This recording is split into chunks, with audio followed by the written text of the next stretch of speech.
Merhabalar herkese. Kanalıma hoş geldiniz. Abone olmadıysanız eğer sağdaki abone ol yazısına tıklayarak abone olabilirsiniz. Evet, şimdi sizlere şu şekilde yaprakların nasıl yapıldığını göstereceğim. Daha sonra da bu yaprakları ve çiçekleri başka bir model üzerine dikerek kullanacağız. Şöyle 3 tanesini yaptım ben. Bu şekilde. Bir tane de şöyle gül yaptım. Şimdi önce yaprağı yapalım. Nasıl yaptığımı. 10 tane zincir çekerek başlıyorum.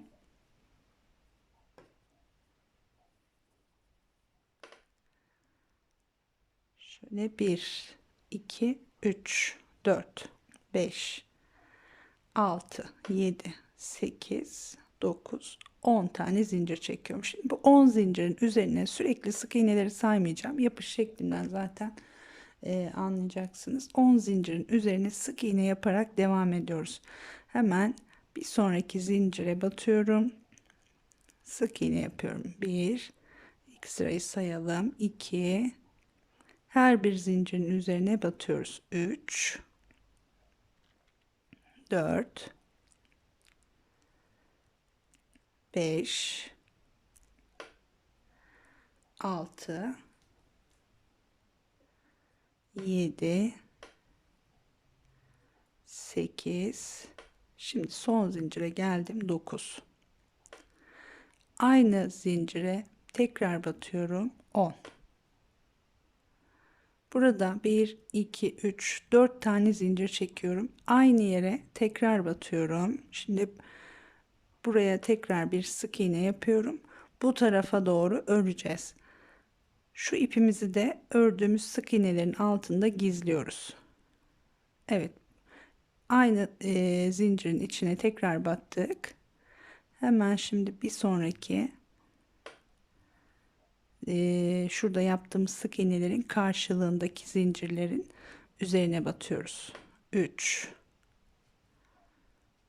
4, 5. Şuradaki ipimizi bakın altında gizliyoruz. 6, 7. Evet, bir tane daha yapalım. 8. Şimdi tam başa varmadan buradan dönüyorum. Şöyle 2 tane zincir çekiyorum. Dönüyorum. Buranın üzerine tekrar dolanacağız bu tarafa kadar. Şimdi burada sık iğnenin üstüne batmıyoruz. Normal şu yuvalara batmıyoruz. Şöyle tepeden bakalım. Buğday tanesi gibi görünen ilmeklerimiz var. İç tarafta ve dış tarafta. Dıştaki ilmeğin içine batıyorum. Hemen 2 zincir çektikten sonra ilk sık iğnenin üzerindeki ilmeğe hep dıştan batıyorum. Şöyle 2, 3, 4, her birinin üzerine 5, 6,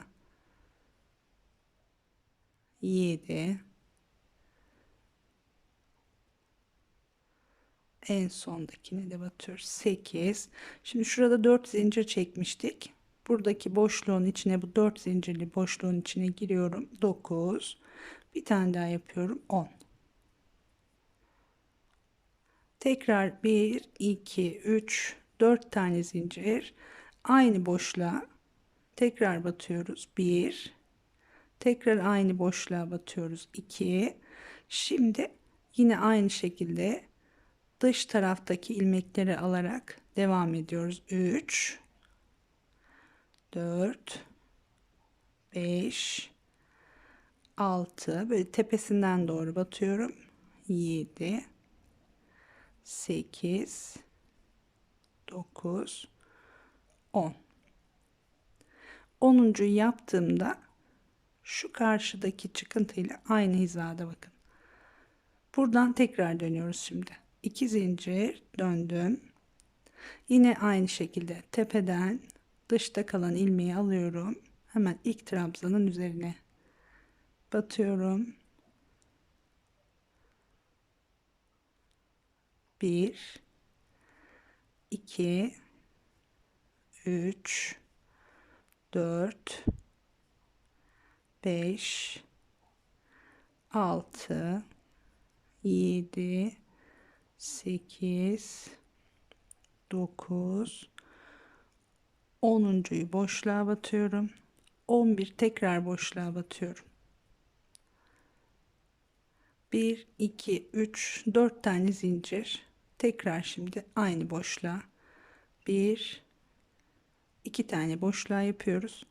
Sonra yine hemen ilk yuvadan, daha doğrusu şöyle tepeden batıyorum. 3 4 5 6 7 8 9 ve 10. Şimdi 10 dediğimizde burada kalıyor. Bakın şurada 1 2 zincirle beraber 3 görünüyor. 2 tane ilmek kalıyor. Buradan tekrar dönüyoruz. Tam buraya kadar gitmeden 2 tane zincir çekip tekrar bir kez daha dönüyoruz. Yine aynı şekilde hemen ilk sık iğnenin üzerinden sık iğne yapmaya başlıyorum. Dediğim gibi hep üst taraftaki ilmeği alıyorum. Dışta dediğim ilmek burası. İçte dediğim ilmek de burası. Şimdi uçtaki boşluğa kadar saymıyorum, artık sık iğne yapıyorum.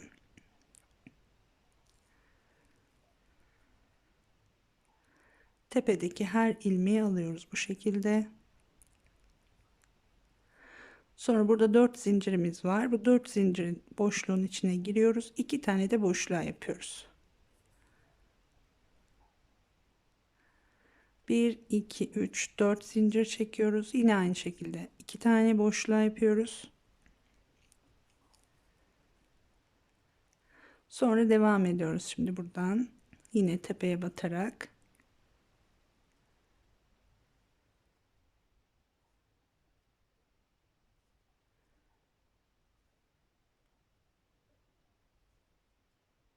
evet geldik. Bir tane şurada, 2 tane kalacak. Burada bırakıyoruz.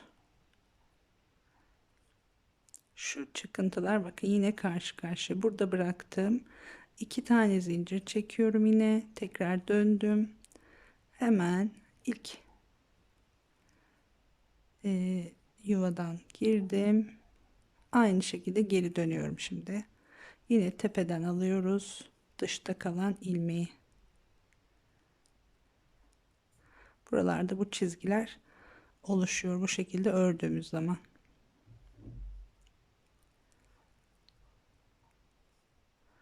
Evet, yine uç kısma geldik. Yaprağın kökü diyelim artık, burası kökü gibi görünen yer.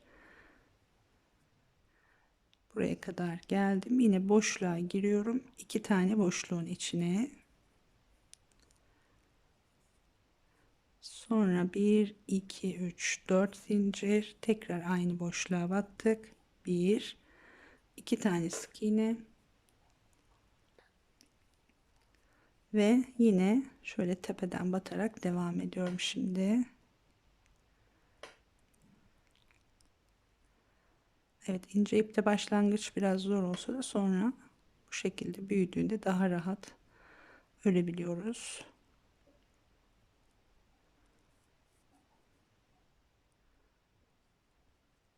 Evet, yine şurada bıraktım. Şimdi bu sefer son sırada 3 tane bıraktım şurada.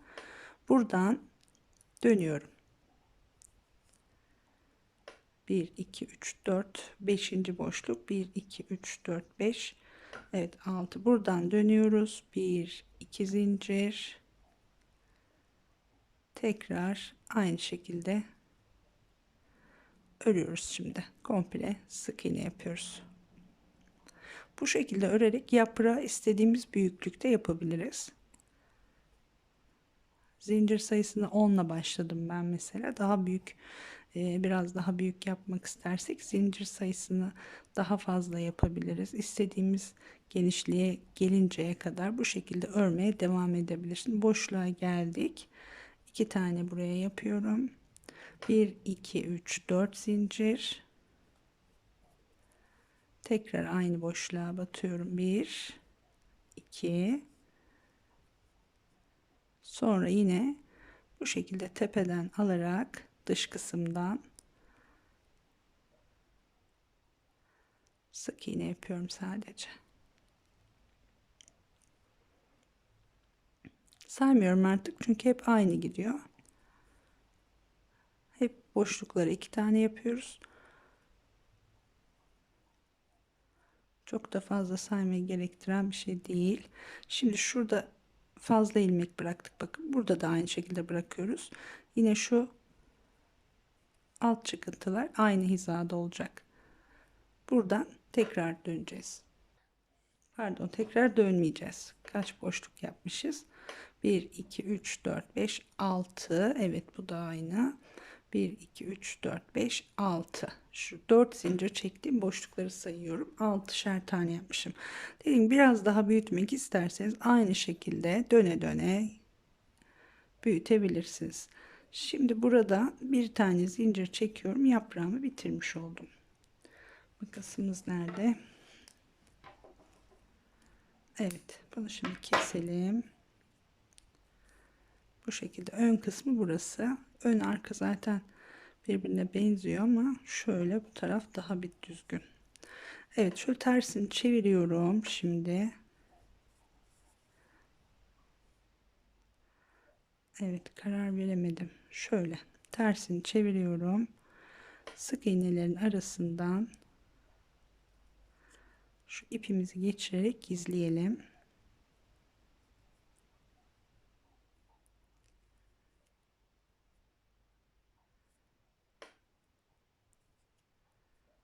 Evet. Şimdi buradan tamamını kesebilirim. Şu ip başlangıç ipimiz. Bunu da sık iğnelerin arasında buraya kadar getirdik zaten. Buradan bunu gizlemeye gerek yok artık. Tam dibinden keserek bitiriyorum. Evet, yaprağımız bu şekilde arkadaşlar. Böyle dediğim gibi zincir sayısını fazla çekebilirsiniz. İstediğiniz büyüklükte yapabilirsiniz. Şimdi gördüğüm modelde böyle iki yaprak arasına bir tane çiçek konmuş, ortaya birleştirilmiş, dikilmiş. Ben de onu yapmaya çalışıyorum. Bir tane de gülü yapalım, şimdi nasıl yaptığımı göstereyim. Evet, şöyle bakın, birleştirerek bunları da farklı şeyler yapabiliriz. Şöyle hemen güle geçelim. Gülle şöyle 3 katmanla ortadan başlıyoruz. Yine 5 tane zincir çekerek başlayalım.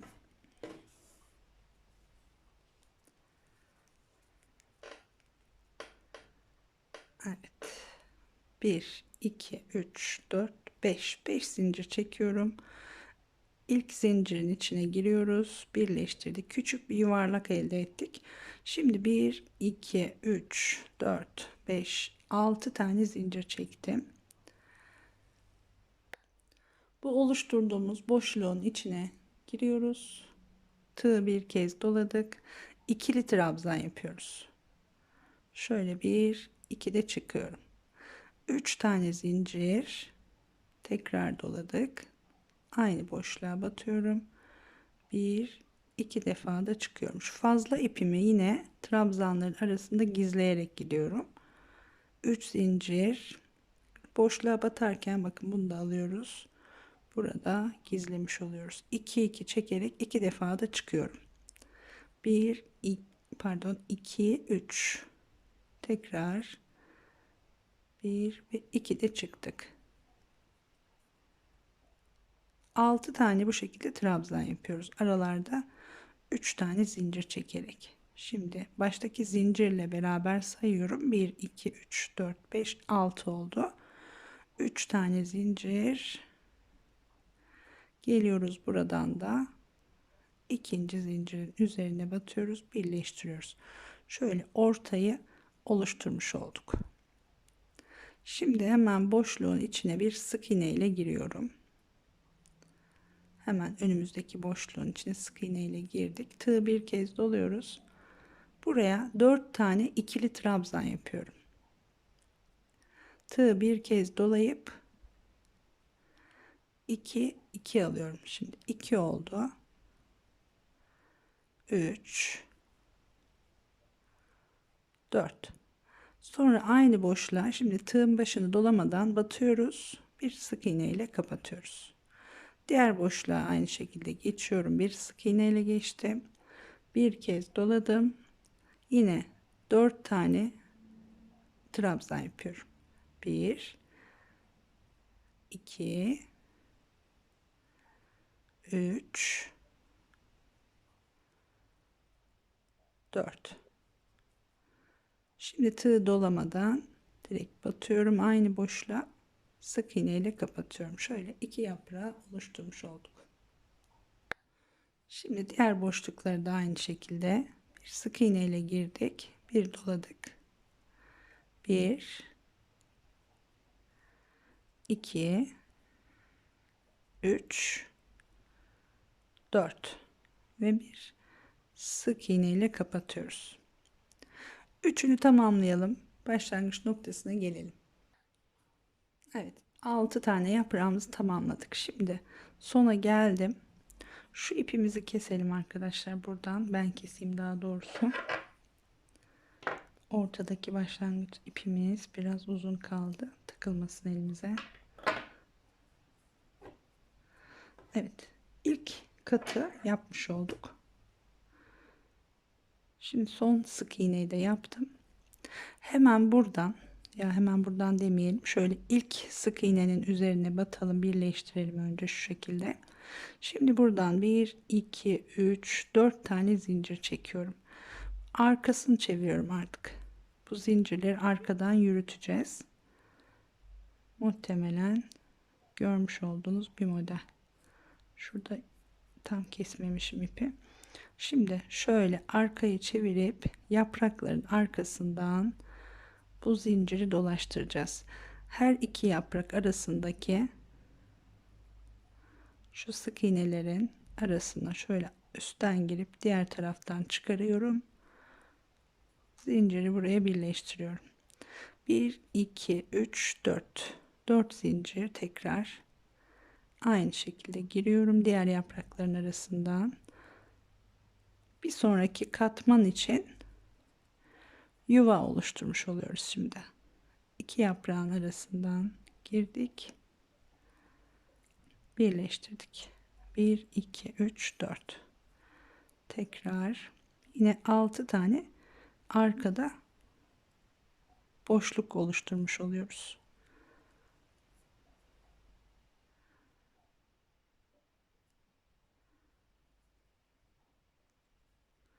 Şimdi sona geldim. Buraya da 1 2 3 4 zincir aynı şekilde iki yaprak arasına giriyorum şöyle. Bunu da birleştirdim. Şuralarda yaprakların arkasında boşluklar yaptık. Şimdi ilk boşluğun içine ilk yaptığımız şu zincir boşluğunun içine giriyorum. Yine sık iğne ile giriyorum. Tığı bir kez doladım. Şimdi aynı şurada yaptığımız gibi trabzan yapıyoruz. Yine ikili trabzan olacak. Bu sefer 6 tane yapıyoruz. 1 2 3 4 aynı boşluğa 5 6 biraz daha geniş yaprak oldu. Şimdi tığ dolamadan yine aynı boşluğa batıp bir sık iğne ile kapattık. İkinci katı da yapmış olduk. Şimdi buradan tekrar arkadaki bir sonraki boşluğa sık iğne ile giriyorum. Sonra tığımı bir kez dolayıp ikili trabzan yapıyorum. 6 tane. 3 4 5 ve 6. Tekrar girip sık iğne ile kapattım.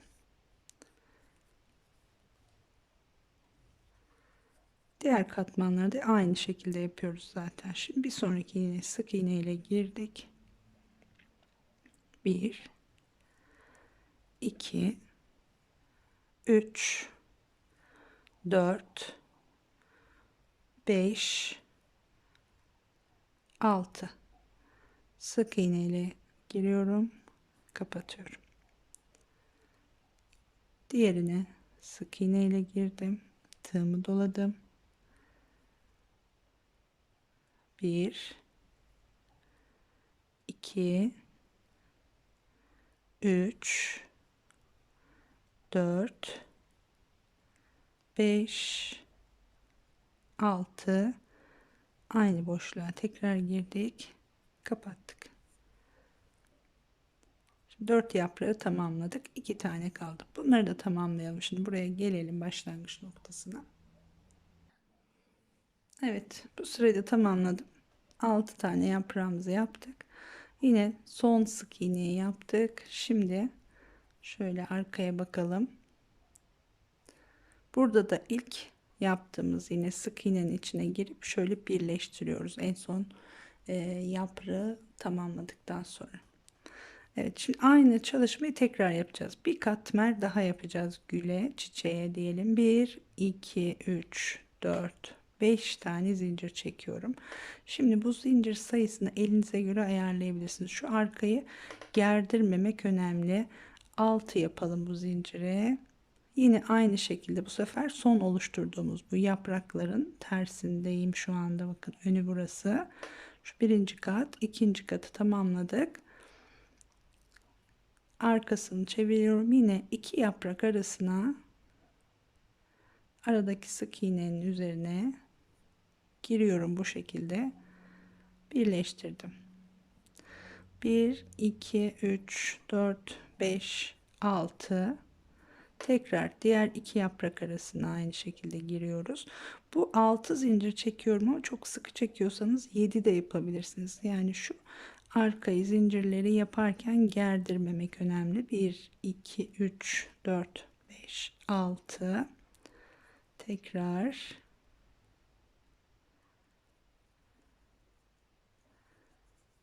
yine üçüncü kat 6 yapraklı olacak. Burada yaprak sayısını artırmak isterseniz mesela şöyle şu aralara girebilirsiniz. Yani iki yaprak arasında birleştiriyorum ya ben. Burada zincir çekip bir tane buraya, bir tane buraya birleştirirseniz yaprak sayısını çoğaltmış olursunuz. Ona göre yuva yapmış oluyorsunuz çünkü arkaya. 1 2 3 4 5 6. Yine benimki 6 yapraklı olacağı için hep yaprakların arasına batıyorum.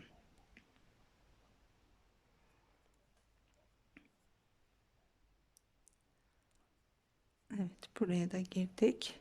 1 2 3 4 5 6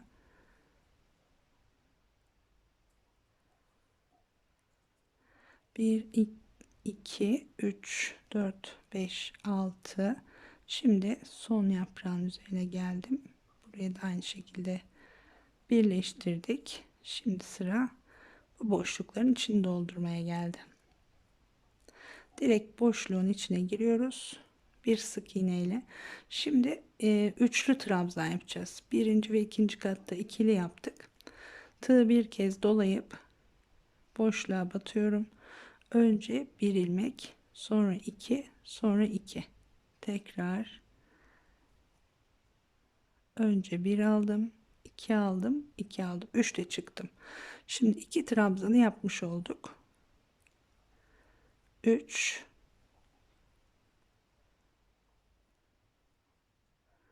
4 5 6 7 ve 8. Bu sefer 8 tane üçlü trabzan yapıyoruz. Ve tekrar bir sık iğne ile kapatıyoruz. Üçüncü kat biraz daha yukarıda oluyor. Şimdi bir sık iğne ile yine diğerine girdim. Tığı bir doladım. 1 2 3 4 5 6 7 8. Tekrar bir sık iğne ile öbürüne giriyoruz. Diğer boşluğa, yani öbürüne dediğim. 1 2 3 4 5 6 7 ve 8. Aynı boşluğa giriyoruz, kapatıyoruz. Bu şekilde 3 yaprağı tamamladım. Şimdi arkada 1 2 3 tane daha boşluğum var. Onları da bu şekilde doldurup sonuna gelelim. Evet, çiçeğimizi de tamamladık. Son yaprağı da yaptım. Yine bir sık iğne ile yaprağı kapatıyorum. Aynı boşluğa batarak böyle bırakmıyorum. Yine ilk yaptığımız sık iğnenin içine giriyoruz. Şöyle bir birleştirme yapıyoruz buraya. Bir tane de zincir çekiyorum. Şimdi bunu da aynı mantıkla yine arkaya zincir çalışarak istediğimiz büyüklükte bir çiçek yapabiliriz tabii ki. Ama 3 katlı benim için yeterli. Hem istediğimiz büyüklükte yapabiliriz, hem buradaki zincir sayılarını artırarak arka yaprakları çoğaltabiliriz. Tamamen bize kalmış bir durum. Şimdi şöyle ipimizi de arkadan gizleyelim.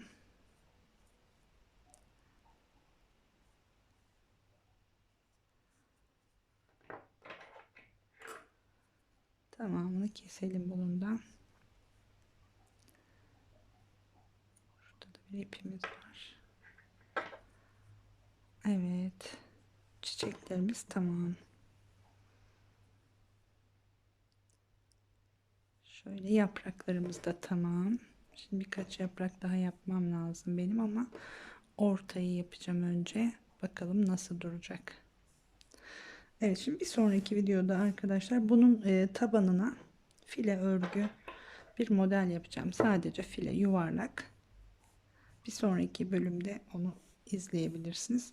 Sonra da bunları üzerine yerleştireceğiz. Bakalım nasıl olacak. Evet, teşekkürler izlediğiniz için. Şimdilik hoşça kalın diyorum. İnşallah güzel olur. Bir sonraki videoda görüşmek üzere.